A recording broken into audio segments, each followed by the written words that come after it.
கிறிஸ்துவுக்குள் பிரியமானவர்களை ஸ்தோத்திரம். நீதிமான்கள் பஞ்ச காலத்திலே திருப்தி அடைவார்கள். பிரியமானவர்களே, நீதிமான்கள் என்று தேவன் யாரை அழைக்கிறார் தெரியுங்களா?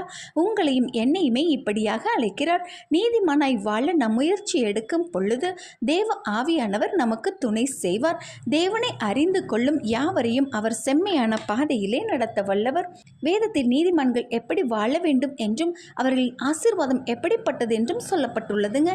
நீதிமான்கள் வாங்கிய கடனை திருப்பிக் கொடுப்பார்கள். யாருக்கு விரோதமாகவும் தீங்கு நினைத்து பற்கடிக்க மாட்டார்கள்.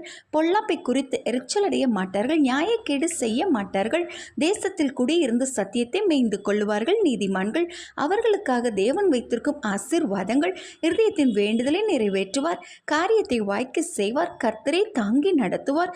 சந்ததியை நினைத்தருளுவார். ஒரு நன்மையும் குறைவுபடாதுங்க.